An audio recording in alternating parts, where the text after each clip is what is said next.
for subworking group 3.3, addressing populations in contact with the criminal justice system, including alternatives to incarceration.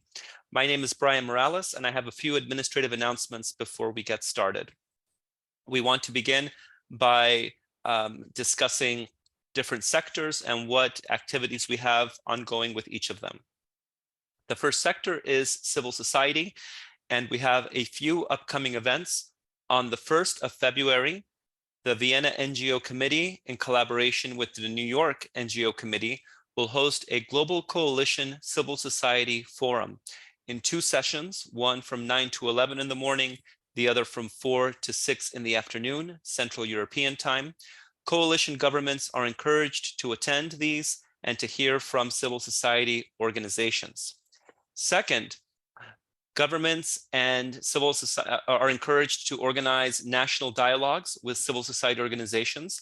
The United States will host its dialogue with our US civil society organizations on the 24th of January, hosted by the White House Office of National Drug Control Policy.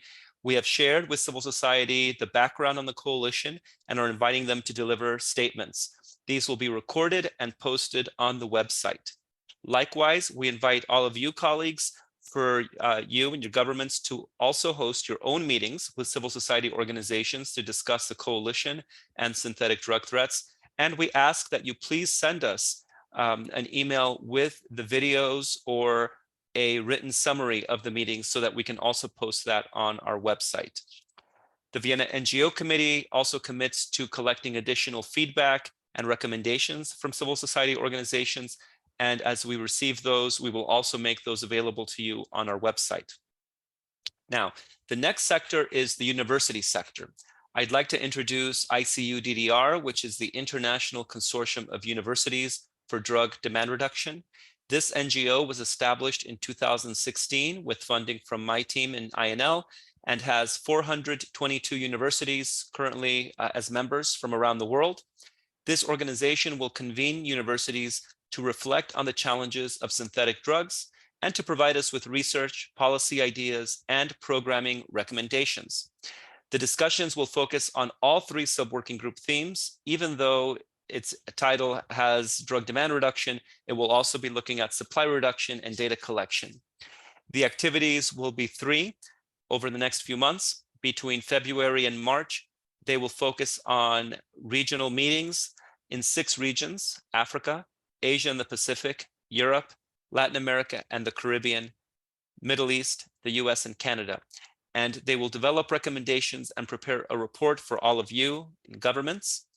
And then the second phase will be April to June. Those will be 6 regional virtual meetings, this time universities and governments. So you are all welcome to join these to discuss the recommendations of the universities and to incorporate your views as well. A report will be developed following this that will also be shared via our website. Finally, the universities will conduct an inventory of different initiatives that they are undertaking that can support the Global Coalition's work, and we will also document that on the website in June. We are developing a private sector engagement plan as well. This will be presented at next month's meeting. There are 6 industries that we are looking at specifically to target, and we'll share information about that next month. Next, we are developing a new communication feature on the website that will allow you to share content similar to LinkedIn, Facebook, or YouTube.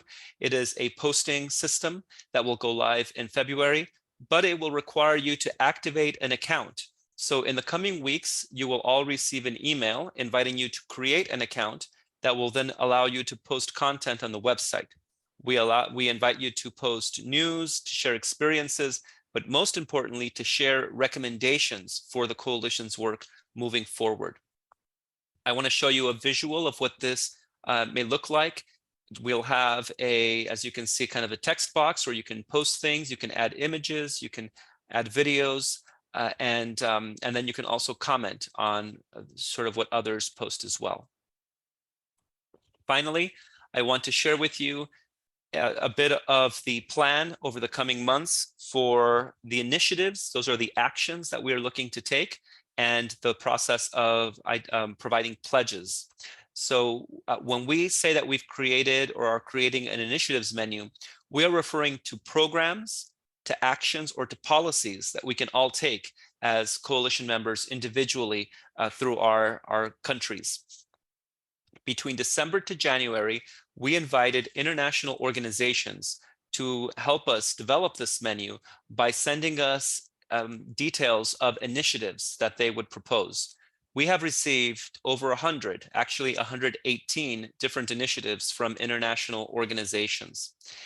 Between January and February, we will be posting these initiatives in sort of clusters on the initiatives on the coalition website that you all know.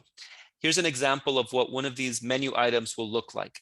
We start off with the title of the initiative or project, a brief description, background documentation, accomplishments to date if it is an existing initiative, activities that would be undertaken through the program, outcomes at a global and national level. Any countries that are currently participating will be documented. And then the point of contact, in case you are interested in also participating and your country is interested in participating, we will share with you a point of contact of who you can contact. From February to March, coalition participants, that is all of you, will be invited to make pledges, that is to identify which initiatives are of interest and to express interest, to make those pledges directly to the email addresses that are provided in those menu items. Then in March, we will have further discussions of these initiatives at the Commission on Narcotic Drugs, the CND in Vienna, where I believe many of us will be attending. And from April to July, we will begin the implementation of these initiatives. So that is the beginning of an implementation phase that will actually last several years. I want to conclude today by now discussing the outcomes of the recommendations of the coalition. So between December to January, we have reviewed these topics that we've been covering in terms of initiatives that are being presented between November and February, and we have compiled a draft list of recommendations. Those recommendations are going to be shared with co-chairs and posted on our website. And then we will have a meeting on the 6th and 7th of March where sub-working group co-chairs will present to working group co-chairs the progress that has been made thus far with the coalition and also the recommendations that we are making in terms of moving forward with the coalition's work. Those recommendations, again, will be finalized, posted on the website, and we will continue to invite input from participants via the feature that I previously shared for the purpose of producing a final report that will be issued during the month of September. So I now conclude my very long list of announcements for today. Thank you all so much for your attention. And now I turn it over to our distinguished co-chairs to lead today's session. Thank you so much. Thank you, Brian. Good morning, everyone. Good morning from Manila. I'm Aris Manguera from the Philippine Department of Justice.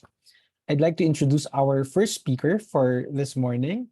Our first speaker is Professor Donald Weatherburn. He's a professor at the National Drug and Alcohol Research Center and was former executive director of the New South Wales Bureau of Crime Statistics and Research. He graduated from the University of Sydney with first-class honors in psychology and was awarded a PhD by the university in 1979. He has authored or co-authored more than 200 publications, including 4 books. So let's hear from Dr. Weatherburn, who will discuss the long-term effect of New South Wales Drug Court on recidivism.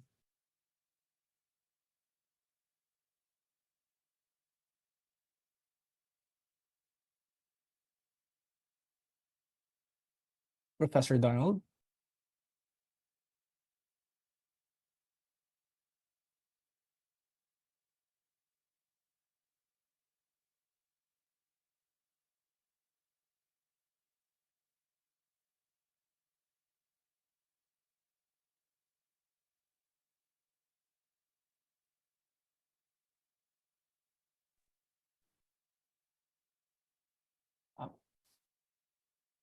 Can we know from our technical person whether Professor Donald's in the room? I do not believe so, but I'm checking. And Sarah, if you can help me as well, please, and look for Absolutely. Professor. Yeah, in the meantime, maybe we'll move on to the second presenter with Igor. We'll do that. Let's have first Professor Igor. We had him during our first session.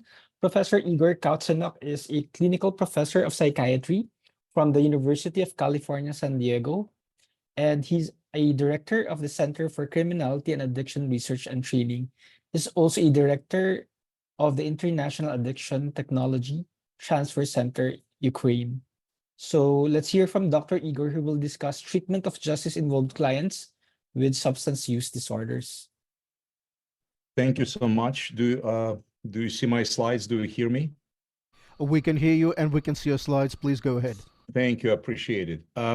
Thank you for inviting me. Let's go straight ahead into the brief conversation. I want to make an overview of in my mind, some of the critical points in treatment of clients with substance use disorders under criminal justice supervision of some type.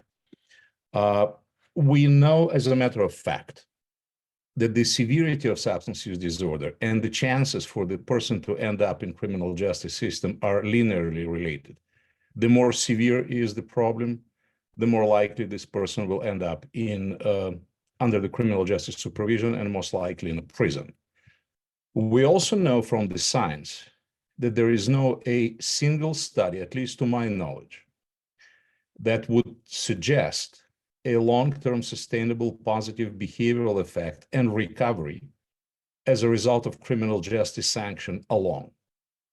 In fact, we have quite a few evidence suggesting that some people, particularly younger than 25, people with substance use problems of different severity, if the only thing we do is criminal justice pressure, punishment, or threat of punishment, we are actually making them worse. They will be more likely to relapse with drugs and actually recidivate with different types of criminal activities. And this is quite understandable because with punishment or threat of punishment, we can suppress any behavior that you want to suppress. And we can make people comply. A police officer will make you comply in 2 minutes, very quickly. The problem here is that the compliance will last only as long as you have control over the person, with very predictable return back to the previous problems and previous behavior as soon as our control fades. So compliance and recovery are two completely different things, and I think it's very important to emphasize. We also know that every criminal justice organization has incapacitating effect on people, which in fact is the reason for criminal justice organizations to exist. Police, law enforcement, prisons, probation, that's why they exist. They want to suppress undesirable and sometimes very severely dangerous behavior. So they have incapacitating effect on people, just the opposite to what we want to see in treatment of substance use disorders when we try to empower people to activate some of the strengths and many other things. So we are working between the two systems that have pretty much competing interests. Let's be mindful here, something that I think is very important for us to emphasize. What is the goal of treatment interventions in people who have substance use disorders of different severity, and they are involved in criminal justice system and under criminal justice supervision? The goal is not just to assist them to get into recovery and remission. This is a wonderful goal. This is a very important goal, to assist people to get into recovery and sustainable recovery and then maintain their recovery as long as possible. From the same, I think it's very important to emphasize that an equally important goal working with this population is to make sure that we will improve the public safety by decreasing the chances that the individuals may get involved in some types of criminal activities. So we, by providing services to patients, clients under criminal justice supervision, we have two equally important goals: to improve the rates of their drug and alcohol recoveries, and at the same time, to protect public safety. There is is a latitude of different options depending on multiple factors. We have many different options how to approach the population with substance use disorder under criminal justice supervision. From the left, right here, the least invasive, the cheapest, the programs from the type of deflections and diversion programs, all the time through the incrementally increased intensity of the interventions all the way to incarceration. Definitely, the deflection and diversion programs are the cheapest from the financial perspective. At the same time, from the public safety perspective, depending on the population we are working with, because this is not a homogeneous population.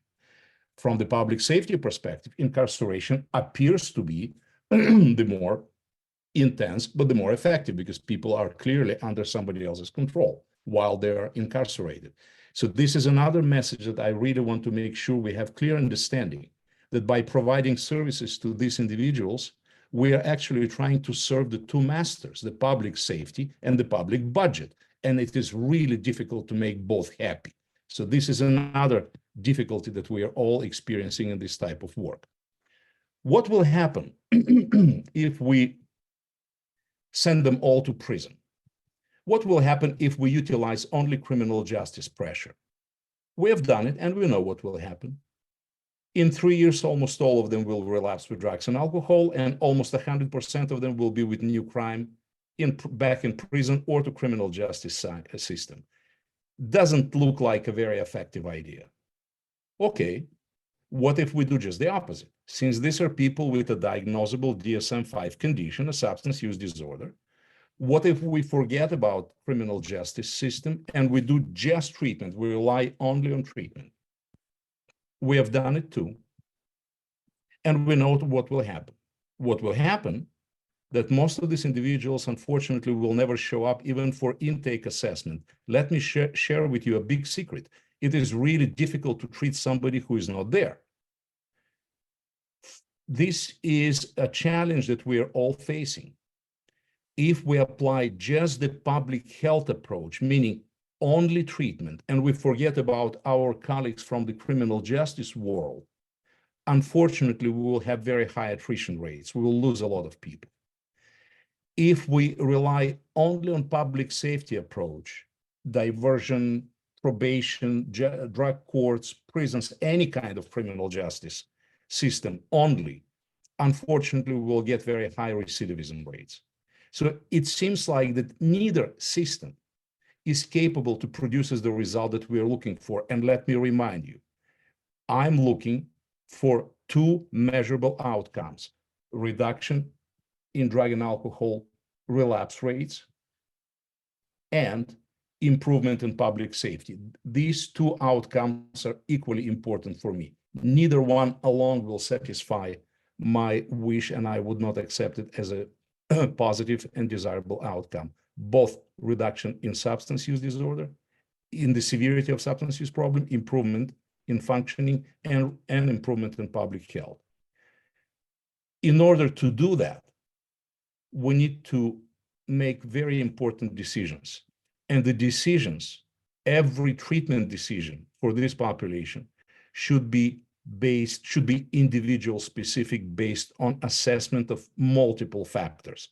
The decisions about treatment should not be based only on the type of offense, whether it's drug-related offense or not drug-related offense. This is the mistake that we have made many, many times for many, many years, making decisions based on the type of offense. The decisions are based on the type of individuals, based on the assessment. And by saying assessment, I'm not referring just to the severity of substance use disorder, neither the severity of criminogenic thinking errors or criminal thinking patterns or anything else. This is a combination of huge number of aspects and areas and domains of human life: medical, mental health, vocational, educational, legal problems, HIV status, psychological trauma, history of abuse, family support, and many, many other things. This is how difficult these decisions are. We do have a number of science-based, evidence-based, data-driven treatment interventions that have been found quite effective.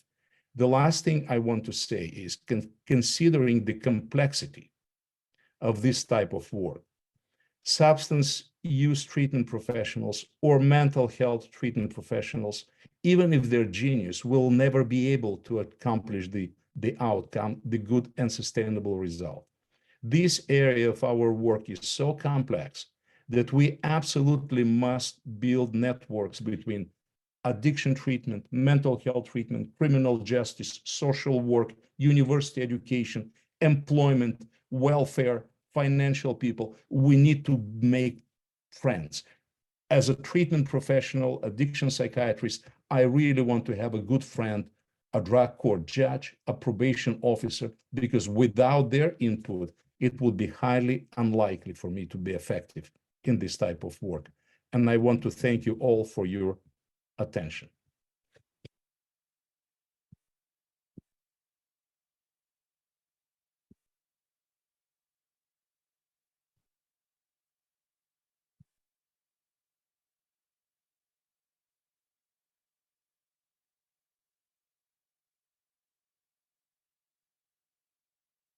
Do you hear me? Yeah, I'm trying to stop. Okay, I did stop sharing.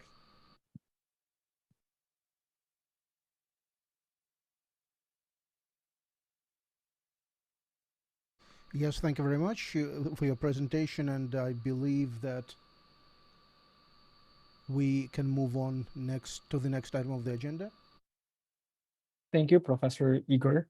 Our next speaker will be Giovanna from the UNODC Prevention, Treatment, and Rehabilitation section. She'll discuss treatment of drug use disorders and associated mental health disorders in prison settings and upon release from prison. Giovanna? Good morning, everybody. It's very early morning here in Vienna, and I will need to speak a bit softly because everybody is kind of sleeping at home, but I hope you hear me fine. And Giovanna, since you speak softer, may I ask you to speak a little bit closer to your computer or closer to your microphone, whichever microphone you use? The microphone is here. What about now? Okay, now it's better. Thank you so much. Okay. But in the meantime, let me also share my presentation, if I find it. Okay.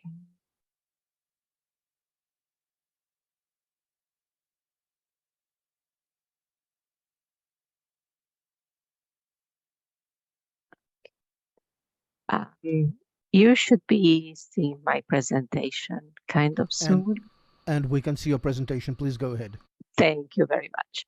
So in reality, many of the things that I want to share have been shared by my dear colleague and friend, Professor Koutsenok, just before me. But we'll be adding some, maybe some details or taking it from slightly different angles, but you will see that the core, it's always there in terms of addressing the drug use disorders and the mental health disorder of people in contact with the criminal justice system. And Mia will be focusing specifically people that have been in prison, so that are in prison settings. And looking at some data, even if we look at specifically at prison setting, the picture that has already been presented by Professor Koutsenok remains very similar. The population in prisons shares very much higher prevalence of many health disorders, including drug use disorders, and mental health disorders that are much higher than in the general population. So, for example, here you see some data about the fact that people who use drugs are overrepresented in many prison populations, with 1 in 3 prisoners that have used drugs. So a lifetime prevalence of about 33% compared to the global prevalence of 5%, and 1 in 7 is a current user. Here I have some data on mental health. And I'm just giving you some examples from the many studies that have been undertaken showing the much higher prevalence of, for example, let me move this thing, which is on the way, of depression and anxiety, psychosis, and, for example, a history of traumatic brain injury among people in prison. Oh, goodness me. Okay. And here, these are more general points about mental condition, but specifically about how people in prison are 7 times more likely to commit suicide. And of course, how women in prison, as often is the case, present more severe prevalences. So, for example, women in prison are more likely to have had traumatic experiences in early childhood than incarcerated men.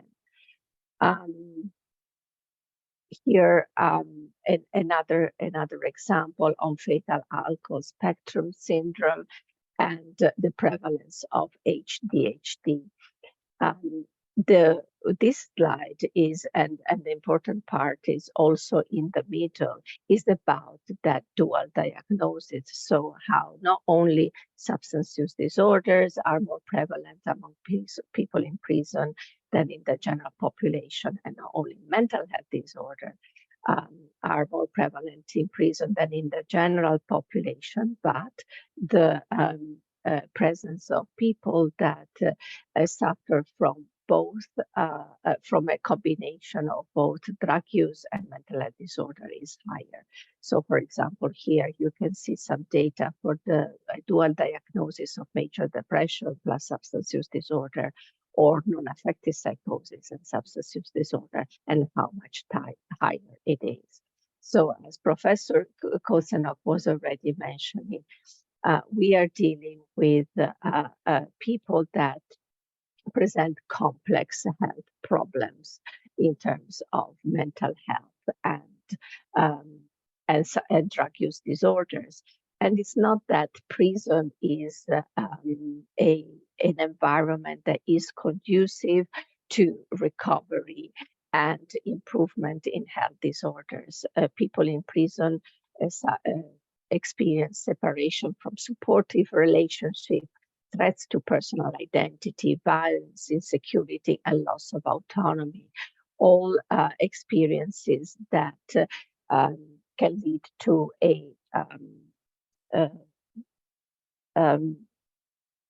the opposite of improvement, please excuse me, but to a deterioration in their health status, also from the mental health and the drug use disorder point of view. So what can we do? Now, as Professor Koutsenok also mentioned, that we have a quite a nice menu of tools that we can use in prison settings, and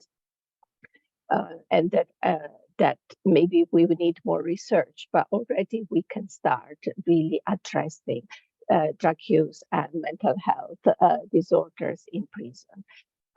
It's very important at intake to undertake a comprehensive health screening and assessment that includes drug use disorder and other mental health disorder, and address the withdrawal if there is any. It's in this context, it's really important that the clinical assessment is conducted by trained health professional. Remember, health in prison, it should be seen as really as part of public health, because prisons are really part of the community and not separated from that. During incarceration, we have a strong menu of services, which are the same that have been found to be effective in the international standards for the treatment of drug use disorder the UNODC has published together with WHO. So, of course, I mentioned already that screening and that in-depth assessment, and you want to match people to evidence-based pharmacological or psychosocial interventions, And of course, in terms of pharmacological interventions, if we are in a community where opioid use disorders are prevalent, opioid agonist treatment is key. And you want to have the medication, the ability to identify overdose and the medication to manage it. And given the high prevalence of dual diagnosis, you want to have health specialists that are capable of treating current psychiatric and physical health conditions. Here I am presenting very quickly some key research with regard to psychosocial treatment in prison, and in addition to what I mentioned above. The important thing is that the treatment is structured and formal, and there is some good indication with regard to the effectiveness of support groups and therapeutic communities in prison. What is important is, of course, also not only the intake, but the prison setting by really planning the release to the community. We all know that those 2 weeks, those first few weeks after being released from prison, are very, very dangerous for people who use drugs and people with drug use disorder, because they have lost their tolerance, and the possibility of overdose is very, very high. So planning continuum of care also means that, one, the good results that have been achieved in prison are maintained, but B, we prevent overdose and that. And it's really, really important not to only think about the continuity of the drug use and mental health treatment, although it's absolutely key, but also to build that social support, housing, work, vocational training, family support, educational support. What we need to think, we are talking about people with difficult drug use and mental health disorders. Releasing to the release from prison to the community is a time of huge transition and stress. We need to set up people for success. We need to prepare them to succeed in the life in the community, not to lose the good results obtained through treatment. I want to spend a couple of minutes into thinking whether interventions actually exist around the world. I think we have published a document that you see on the slides, where we have asked the member states, do services exist in prison setting? And you can imagine that this is a bit of an optimistic picture, because of course everybody wants to report the best. And we didn't have an enormous amount of responses, but still, I think that even keeping this in mind, we were positively surprised by the growing recognition of our member states of the need to diagnose comorbidities early, and the fact that most countries did carry out an assessment of mental health drug use disorder at intake. The quality of the assessment, what they do with the assessment, it's another thing. But still, that was a positive indication. And we saw how treatment has become more multidisciplinary and comprehensive, and there is an attempt to provide continuity of care and offer not only treatment of dependence, but also supportive treatment. So that was good. We saw large regional differences. So these are some challenges that we need to collectively address. Some recommended intervention are less common. We need to admit that, and we are really, and the coverage is still very low compared to the community.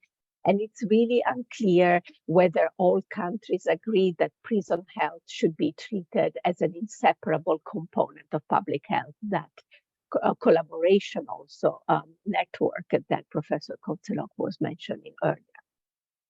But we have powerful tools to work together as member states, as academics, as non-governmental organizations that can guide our work. We started promoting these ideas already in 2010 with a paper called From Coercion to Cohesion. And I think the standards are our basic guide. And it has an entire section of promoting the treatment of drug use disorder through the criminal justice system, including in prison settings. The force and the value of the standards is that it has been, they have been recognized by member states multiple times as a useful tool. So there is a commitment by member states to using the standards, and we can use that and use their guidance. Here we have some examples of alternatives to conviction or punishment from all around the world at all stages of the criminal justice process. And let us not forget the UN standard minimum rules for the treatment of prisoners that include key provisions with regard to persons that are diagnosed with severe mental disabilities that should not be detained in prison, and the principle of equity, ensuring the same healthcare that are available in the community as in prison. And it's really important to note that the Mandela rules that are called from one of the most famous prisoners ever, President Nelson Mandela, have been agreed by all member states of the United Nations. So they are a commitment. As a final small point, I want to put in these slides. I will not talk through them because I'm running out of time.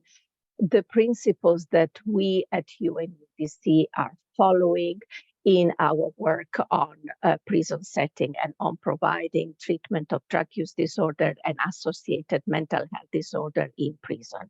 This work for us is a bit in our infancy because for a long time we were thinking that prison is such a negative environment for health that we should put our attention and efforts in keeping people out of prison and providing alternatives to conviction and punishment. And now that that work has been launched and recognized, and we even have an entire subgroup of the Synthetic Drug Coalition really talking about alternatives to incarceration. We are starting to put more emphasis and attention to the actual work in prison. And the principles that are here in reality are just a little summary of what I've just presented and have been also identified by our scientific network. And with this, I would like to conclude and express the hope that many of you will join us in this work, international organization, member states, CSOs, and academia. And maybe we can start in Vienna at the Commission on Narcotic Drugs. It's coming up very soon, and I hope to see many of you there. Thank you very much. Thank you very much, Giovanna. Giovanna, me coming from the criminal justice sector, I now realize really the importance of the continuity of care and support. And of course, to know what kind of support we will give post-incarceration. You mentioned about, at the very start, the comprehensive drug screening. And this corresponds to what Igor mentioned earlier, that treatment decisions must be individual specific based on assessment. To give more comment on the speakers, I'm sorry, but Dr. Donald will not be able to join us for this morning. No. Yes, probably the next sessions that we'll have. We will hear now from our country reactor from Kazakhstan, Attorney Almas Kanatov. He's the executive director of the Republican Institute of Parliamentarism. Let's welcome Almas. Добрый день. Слышно меня, да, Арис? Hello, can you hear me? Да, пожалуйста, продолжайте. Так как перевода на казахский язык нет, There's no interpreting into Kazakh language, so I will speak Russian. I will give you just few points. I didn't have chance to prepare the whole presentation, but just few points. The previous speakers were very objective, and they covered medical aspects. But as I understood, there's two ways. Either you have to deal with criminology, or you have to deal with victimology. From point of view of victimology, many, as speakers previous said, people who depend on, have dependency on drugs, they have to get treatments. And of course, it's very, very useful to separate them into male-female groups, and age groups also important. Probably there's no one universal way to help those people. Different methods exist, and they are important. But from point of view of criminologists, I would like to, I have very good principle: think globally, but act locally. I can think about everything, but I will tell you about Kazakhstan, about our local situation. You know, Kazakhstan is the 9th largest country in the world. We're a transit country, so a lot of threats are coming from those big and long borders we have. My colleagues from Central Asia can confirm that a risk of drug trafficking grew in the last 10 years, and there were a lot of new directions got open. But also in 98 and 99 year, Kazakhstan ratified all major international United Nations conventions. I will not give you the whole titles of those conventions. With regards to current time, Kazakhstan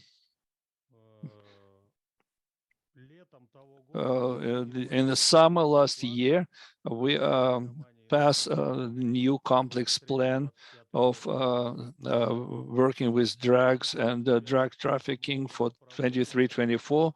And this plan had many parts, as you also mentioned it. It's changing laws and rules in our countries, because synthetic drugs, and it's important to make very quick decisions on the government legal level and other levels. It's very important. So, second, it's to grow efficiency with regards to new challenges we see in drug traffic, meaning digitalizations, cryptocurrency, and other new tendencies. Then we have to develop a prevention system and prevention drug use and treatment of drug users. And we will do our best to develop our prophylactics and prevention. I heard about your educational system, because yes, it's very important to pay attention to education. We will work with motivation of those people who has problem with drugs. We would not like to increase at the same time the amount of people who would be incarcerated, because if you treat them, probably it's better to do outside of prisons. Next is government control over legal sale of drugs and precursors. And the last one, what we're also doing now, thanks to digitalization, we strengthen our international cooperation. If you will have any questions with regards to our region, I will be happy to answer those. Thank you for your attention. Thank you, Almas. Just before we open the floor for discussion, can we hear first from Carson Fox, the Chief Executive Officer of All Rise? Carson, are you there? Yes, I am here. Please proceed. I think my camera is not working, and now it's And Mr. Fox, if you could speak a little bit closer to the microphone, that would be wonderful. Thank you. Okay. Is that better? That's better. Thank you. Okay. Well, I'm honored to be on a panel with so many distinguished people, several of whom I know. I do want to, since the folks from Australia could not be here, I want to talk a little bit about the drug court experience there. We had the honor of working with folks from Australia years ago, and on the creation of their treatment courts. And I'll tell you, they actually did an extraordinary job. They had better outcomes than we had in the United States. And the outcomes in the United States have been very extraordinary. As Igor mentioned in his presentation, treatment courts work best for people who have very serious substance use disorders and are being treated in the community. As has been mentioned here a couple of times, if you can treat people in the community, you're going to get outstanding outcomes because you're treating them in the place where they're going to live, where they're going to have to sustain their recovery long term. I do want to talk briefly about the kind of success that treatment courts have. They work. There's been a number of evaluations in the United States and around the world, for example, in Australia, that have shown that when someone goes through treatment court, it decreases drug use, it decreases criminality, it increases family functioning, it increases employment, it increases housing. Pretty much every metric of positive success is increased by graduating from a treatment court program, which is great. The other nice thing is, however, treatment courts also have been shown to save money, to save resources. When these courts first started in the United States in the early 1990s, there was that question: what are the number of resources that go into running a treatment court, and leveraging those resources against the success rate. So what we saw some localities, some cities, and some states, and then there were national evaluations done that included on the cost and the cost benefit analysis of treatment courts. I can just give you a couple of those as examples. The cities of Denver in Colorado and Dallas in Texas both did very similar studies on their treatment courts, and they showed that for every dollar spent, they saved $10 for the community. On the national evaluations, we've seen over $6,000 saved for every person going through a treatment court. So really extraordinary outcomes, both on effectiveness, but also on cost savings. I'm honored to be the Chief Executive Officer of All Rise. All Rise was, for many years, the National Association of Drug Court Professionals. And as I mentioned, for example, in Australia, we've been doing work with not only in every state in the United States, but in countries around the world since the late 1990s. We were founded in 1994 to provide leadership for treatment courts. And over the last 3 decades, our experience has expanded to include every treatment court model, including adult, juvenile and family, impaired driving treatment courts, and veterans treatment courts. This work in the United States includes over 4,000 treatment courts, and there are also programs either implemented or being considered in over 24 countries around the globe. Today, treatment courts are the most researched justice intervention for people with substance use and mental health disorders in the world. As I mentioned, there's been research funded by the United States Department of Justice that has found that they reduce crime by as much as 58% and an average cost savings of $6,000 for every person served.